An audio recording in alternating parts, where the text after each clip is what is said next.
Vous méditez depuis des années. Vous avez dévoré des centaines de livres sur la spiritualité. Peut-être avez-vous même vécu des expériences mystiques.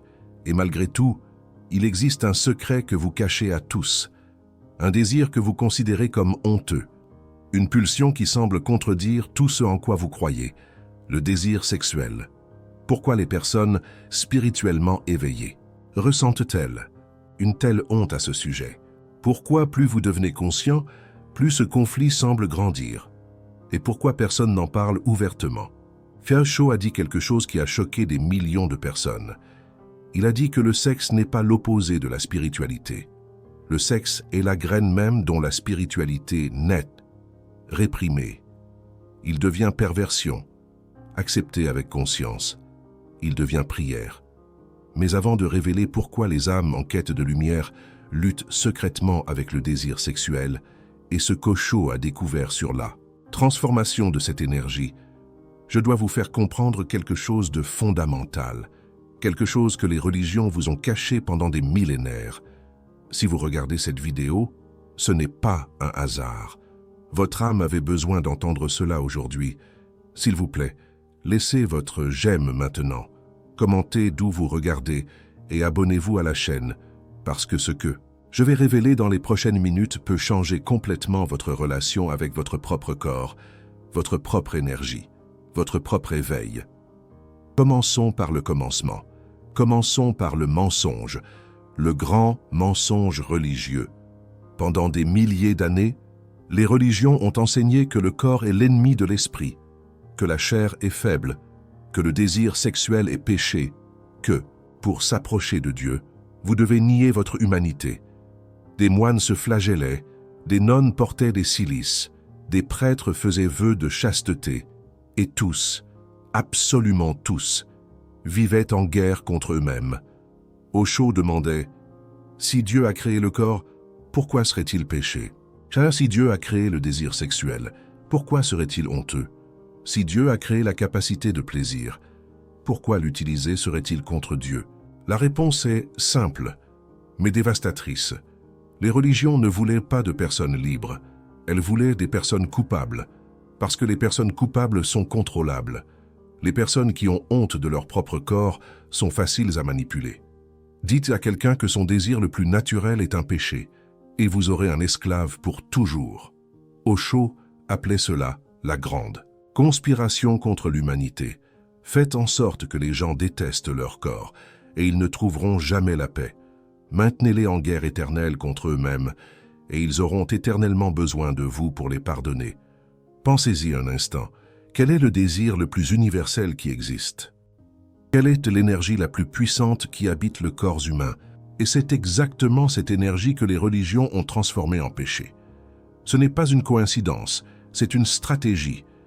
Si vous contrôlez la relation d'une personne avec sa propre énergie vitale, vous contrôlez la personne entière. Si vous faites en sorte que quelqu'un ait honte de ce qui est le plus naturel en elle, vous la maintenez otagée pour toujours. Mais voici ce que personne ne vous a dit, la vérité sur l'énergie sexuelle. L'énergie sexuelle n'est pas différente de l'énergie spirituelle. C'est la même énergie à des fréquences différentes. C'est comme l'eau qui peut être glace, liquide ou vapeur, la même substance, des manifestations différentes. Dans la tradition tantrique, cette énergie est appelée Kundalini. Elle réside à la base de la colonne vertébrale, au même centre où se trouve l'énergie sexuelle. Ce n'est pas une coïncidence, c'est une conception, c'est comme cela que nous avons été créés. Osho expliquait. Lorsque vous réprimez l'énergie sexuelle, vous bloquez la même énergie qui pourrait vous élever à une conscience supérieure. C'est comme boucher la source d'une rivière et se plaindre qu'il n'y a pas d'eau dans la mer. C'est pourquoi les personnes spirituellement éveillées luttent, tentent. Elles sentent l'énergie, elles sentent le pouvoir, elles sentent l'appel. Mais on leur a appris à avoir honte. On leur a enseigné que ce feu doit être éteint, alors qu'en réalité, ce feu est la flamme même de la conscience. Osho racontait à propos de maîtres tantriques qui ont vécu il y a des milliers d'années. Ils comprenaient quelque chose que l'Occident complètement perdu. Ils savaient que l'énergie sexuelle est l'énergie créatrice de l'univers manifestée dans le corps humain. La même force qui crée des galaxies, crée la vie, crée la conscience. Tenter de détruire cette énergie, c'est tenter de détruire la vie elle-même. Tenter de la réprimer, c'est tenter de réprimer qui vous êtes vraiment. Wilhelm Reich, un autre psychologue brillant qui a étudié en profondeur l'énergie sexuelle, l'appelait orgone, l'énergie vitale qui imprègne tout. Il a découvert que les personnes qui bloquaient cette énergie développaient des tensions chroniques dans le corps, ce qu'il appelait l'armure corporelle, des muscles rigides, une respiration restreinte, des émotions bloquées. La répression sexuelle n'affecte pas seulement l'esprit, elle s'inscrit dans le corps. Elle crée des blocages physiques qui empêchent le flux naturel de la vie. C'est pourquoi tant de personnes spirituellement éveillées ressentent une déconnexion avec leur propre corps. On leur a appris à l'ignorer, à lutter contre lui, à le traiter comme un ennemi. Osho disait que vous ne pouvez pas méditer profondément si votre corps est tendu. Vous ne pouvez pas étendre votre conscience si votre énergie est bloquée. Le corps est le temple, pas la prison. Et l'énergie sexuelle est la clé, pas le cadenas. Mais attendez, parce que ce que je vais révéler maintenant est encore plus perturbateur. Le paradoxe des éveillés. Plus vous méditez, plus votre énergie augmente. Plus vous devenez conscient, plus votre corps devient sensible, plus vous êtes éveillé, plus intensément vous sentez tout, y compris le désir. Cela déroute les gens. Ils pensent « Je devrais être en train de transcender cela. Pourquoi est-ce que je sens plus ?» Tadao Osho riait de cette confusion. Il disait « Vous ne sentez pas plus parce que vous êtes en train d'échouer. Vous sentez plus parce que vous êtes en train de vous réveiller. Un corps endormi sent peu, un corps éveillé sent tout. C'est comme la différence entre regarder un film en noir et blanc avec un volume faible et le regarder en haute définition avec un son surround. L'intensité augmente parce que votre capacité d'expérience s'est étendue. Le problème n'est pas de ressentir le désir sexuel, le problème est la honte que vous portez à ce sujet. Le problème est la guerre que vous menez contre votre propre corps. Le problème est le mensonge qu'on vous a enseigné. De nombreuses personnes qui méditent depuis des années rapportent la même expérience. Leurs corps deviennent plus sensibles, leurs émotions deviennent plus intenses, et oui, leur désir sexuel augmente fréquemment. Ce n'est pas un signe d'échec spirituel, c'est un signe que vous êtes vivant. Vraiment vivant. Osho disait que la plupart des gens vivent dans un état de sommeil. Ils mangent sans sentir le goût, ils marchent sans sentir le sol, et ils font l'amour sans sentir presque rien. Quand vous commencez à vous éveiller, vous commencez à sentir tout. Cela peut être effrayant. Pour ceux à qui on a appris à avoir peur des sensations, cela peut sembler un recul. Pour ceux qui pensaient que la spiritualité signifiait sentir moins. Mais en réalité, c'est exactement l'opposé. Mais comment transformer cela? Comment utiliser cette énergie au lieu de lutter contre elle? Le chemin du tantra. Le tantra n'est pas une question d'indulgence. Ce n'est pas non plus une question de répression. Le tantra est une question de transformation consciente. Osho comparait cela à l'alchimie ancienne. Les alchimistes voulaient transformer le plomb en or. Ils ne voulaient pas jeter le plomb. Ils voulaient le transmuter, l'élever, le raffiner. Il en va de même avec l'énergie sexuelle. Vous ne la jetez pas. Vous ne la réprimez pas. Vous ne vous y livrez pas inconsciemment. Vous la transformez. Comment? Grâce à la conscience. Osho disait, quand vous êtes dans l'acte sexuel avec une conscience totale, sans culpabilité, sans précipitation, sans performance, quelque chose de magique se produit. L'énergie qui normalement se disperse commence à monter. Elle monte le long de la colonne vertébrale, active des centres supérieurs, ouvre des portes que vous ne saviez même pas qu'il existait. C'est pourquoi le titre du livre le plus célèbre d'Osho sur ce thème est Du sexe à la superconscience. Ce n'est pas malgré le sexe, c'est à travers le sexe.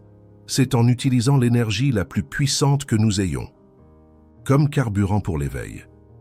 Le Tantra enseigne qu'il existe 7 centres d'énergie dans le corps. Les chakras. Le premier, à la base, est où réside l'énergie sexuelle. Le 7e, au sommet de la tête, est où réside la conscience cosmique. Ils sont connectés. La même énergie qui est en bas peut monter jusqu'en haut. Mais cela n'arrive que quand vous arrêtez de lutter, quand vous arrêtez de réprimer, quand vous acceptez complètement ce que vous êtes, dans les traditions orientales. Il existe des pratiques spécifiques pour élever cette énergie. Certaines impliquent la méditation, d'autres impliquent la respiration, d'autres impliquent le mouvement. Mais toutes ont une chose en commun. Aucune d'entre elles n'implique la répression. Les maîtres tantriques enseignaient que l'énergie sexuelle est comme un cheval sauvage. Si vous essayez de le tuer, vous perdez tout son pouvoir. Si vous le laissez courir sans direction, il vous emmène n'importe où. Mais si vous apprenez à le monter, avec habileté, avec conscience, il vous emmène plus loin que vous ne l'auriez jamais imaginé possible. C'est cela l'art du tantra. Ne pas tuer le cheval, ne pas le laisser courir en liberté, apprendre à le monter. Mais voici le secret que peu comprennent. La présence transforme tout. Vous n'avez pas besoin de techniques élaborées. Vous n'avez pas besoin de rituels compliqués. Vous avez besoin d'une chose, une présence totale. Quand vous mangez avec une présence totale, la nourriture devient méditation. Quand vous marchez avec une présence totale, la marche devient prière. Et quand vous expérimentez le désir sexuel avec une présence totale, quelque chose d'extraordinaire se produit. L'énergie qui était piégée au niveau physique commence à rayonner vers des niveaux plus subtils. Ce qui n'était qu'uniquement biologique devient transcendant. Ce qui n'était qu'uniquement plaisir devient extase. Osho insistait, le problème n'a jamais été le sexe. Le problème a toujours été l'inconscience. Le sexe inconscient est addiction. Le sexe conscient est méditation. La différence n'est pas dans l'acte, elle est dans la qualité de présence que vous apportez. Cela vaut pour tout dans la vie. Manger inconsciemment est seulement survie. Manger consciemment est nutrition du corps et de l'âme. Travailler inconsciemment est esclavage. Travailler consciemment est expression créative. La même action peut être complètement différente, dépendant du niveau de conscience que vous y apportez. C'est ce qu'Osho enseignait. Ne changez pas les actions. Changez la qualité de présence avec laquelle vous les faites. Si vous commencez à comprendre la profondeur de ce que je partage, si cela résonne avec quelque chose en vous, j'ai besoin que vous fassiez quelque chose d'important maintenant. Laissez votre like sur cette vidéo.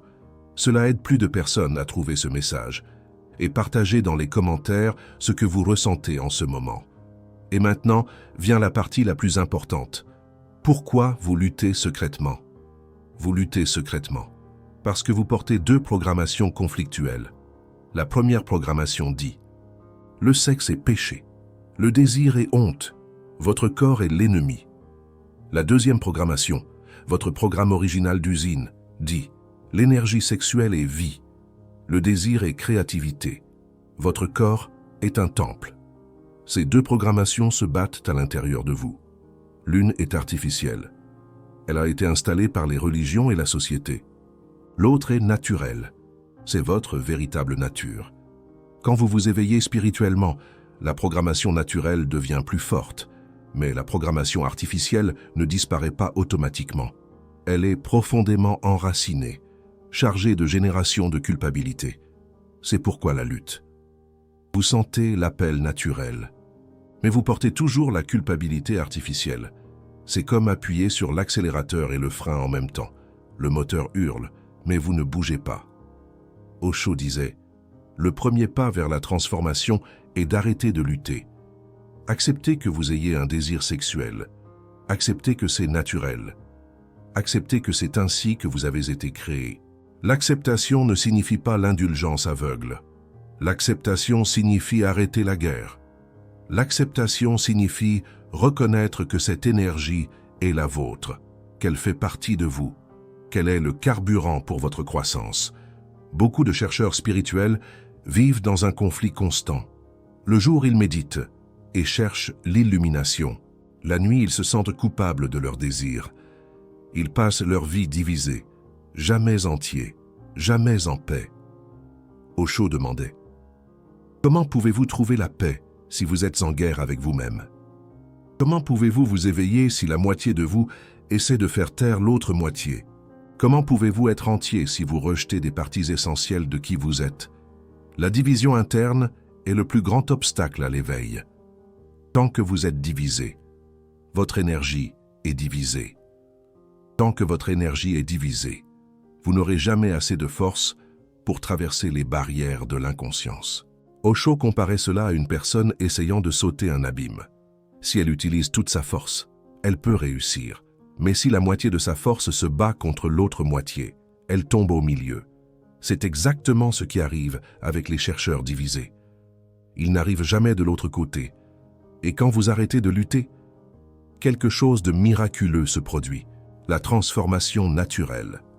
Quand vous acceptez complètement votre énergie sexuelle, sans culpabilité, sans honte, sans essayer de la modifier, elle commence à se transformer naturellement. C'est comme de l'eau retenue. Tant que vous bloquez, elle fait pression, cause des dommages. Quand vous retirez le blocage, elle coule, trouve son chemin naturel, irrigue où elle doit irriguer. Osho a observé cela chez des milliers de disciples. Ceux qui luttaient contre le désir devenaient de plus en plus obsédés par lui.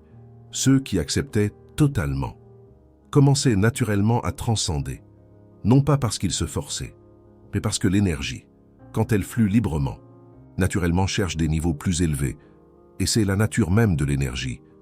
Elle veut s'étendre, elle veut croître, elle veut évoluer. Le problème n'a jamais été l'énergie. Le problème a toujours été le blocage. Carl Jung, le grand psychologue qu'Osho citait fréquemment, appelait cette énergie la libido. Mais pour Jung, la libido n'était pas seulement sexuelle. C'était la force vitale. C'était l'énergie qui met tout en mouvement. La créativité, l'ambition, l'amour, la spiritualité. Quand vous réprimez l'expression sexuelle de la libido, elle ne disparaît pas. Elle se distord. Elle devient obsession. Elle devient perversion. Elle devient maladie. Quand vous l'acceptez et la canalisez consciemment, elle fleurit. Elle devient art. Elle devient amour. Elle devient transcendance. C'est pourquoi Osho disait « Le sexe est la graine. L'amour est la fleur. La prière est la fragrance. » Ce ne sont pas des choses séparées. Ce sont des étapes de la même énergie en évolution. Pensez à la façon dont la nature fonctionne. La graine ne lutte pas pour devenir fleur. Elle simplement croît. Si les conditions sont bonnes, elle naturellement évolue. Mais si vous écrasez la graine, il n'y aura jamais de fleur. La même chose se produit avec votre énergie sexuelle. Elle est la graine. Si vous l'acceptez, vous la nourrissez. Vous la laissez fluer. Elle naturellement évolue vers l'amour, et ensuite vers quelque chose d'encore plus élevé. Mais si vous l'écrasez avec la culpabilité et la répression, elle n'aura jamais la chance de se transformer. Mais comment appliquer cela dans la pratique? Comment réellement transformer cette énergie? Pratique pour la transformation. Osho donnait des instructions spécifiques. Premièrement, observez votre désir sans jugement. Quand il surgit, ne réprimez pas, n'agissez pas impulsivement, simplement observez.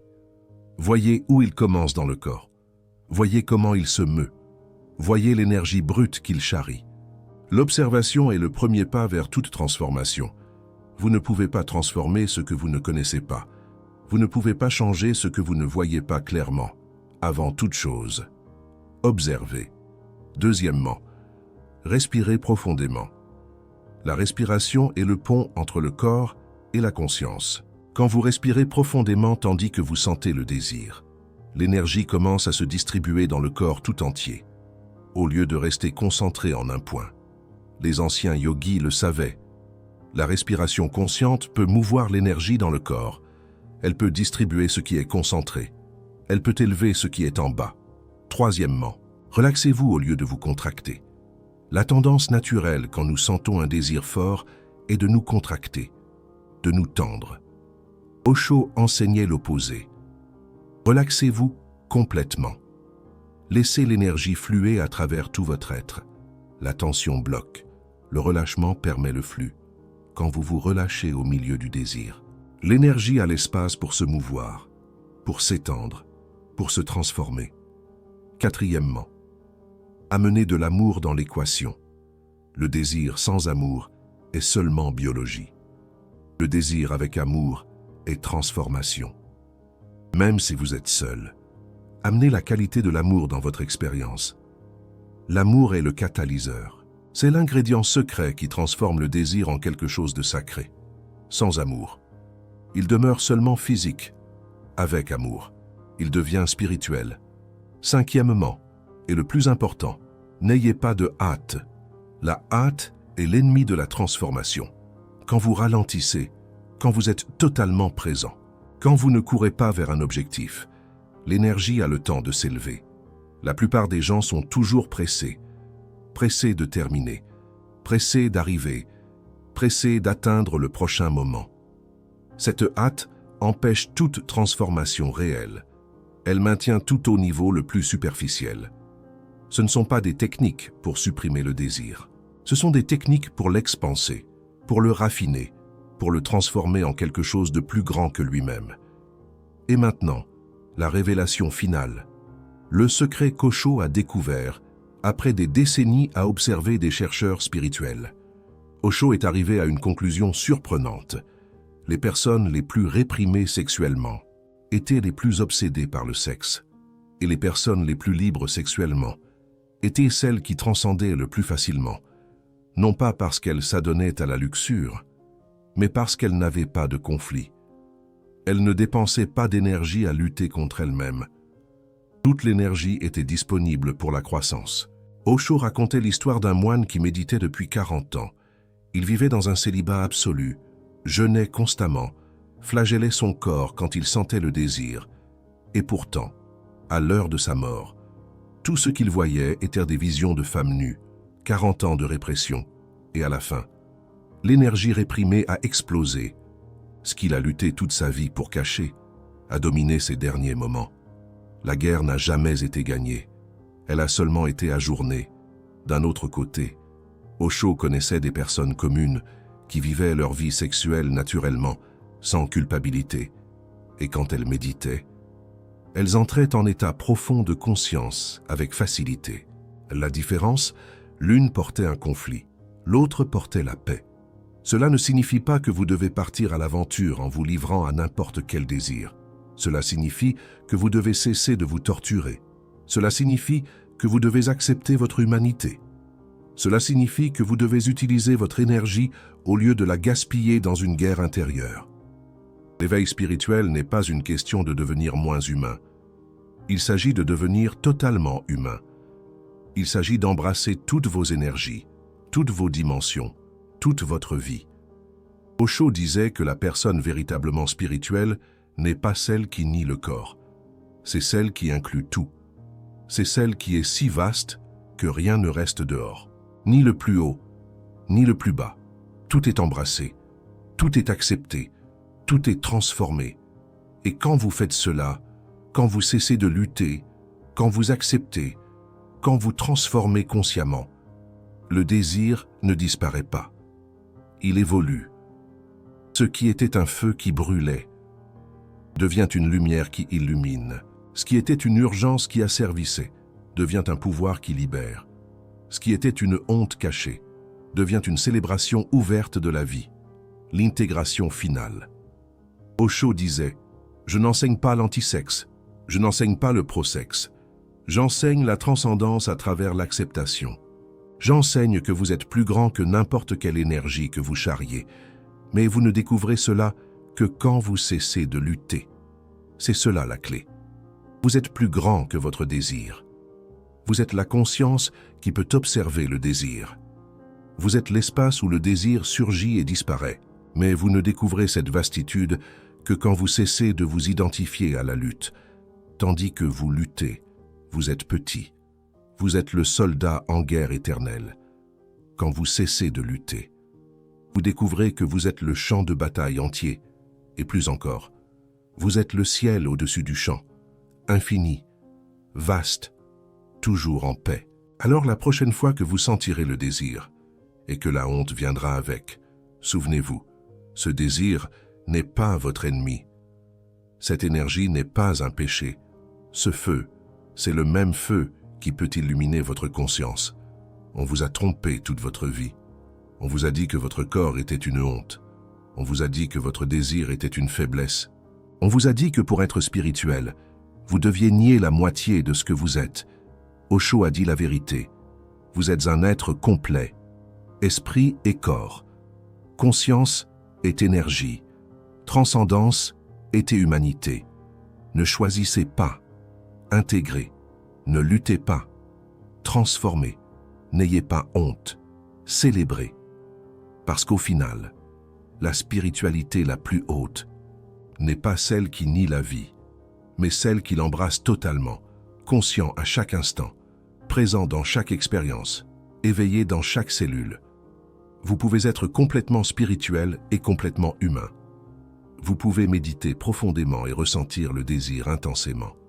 Vous pouvez chercher l'illumination, embrasser votre corps. Ce ne sont pas des contradictions.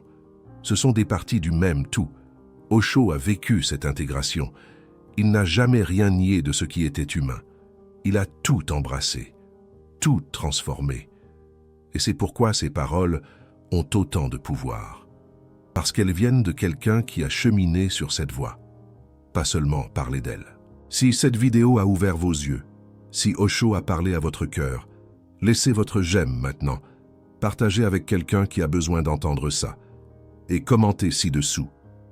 Énergie sacrée. Pour montrer que vous avez compris ce que peu comprennent. Parce que vous n'êtes pas ici par hasard. Vous étiez prêt pour cette vérité. Et cette vérité va changer la façon dont vous vous voyez.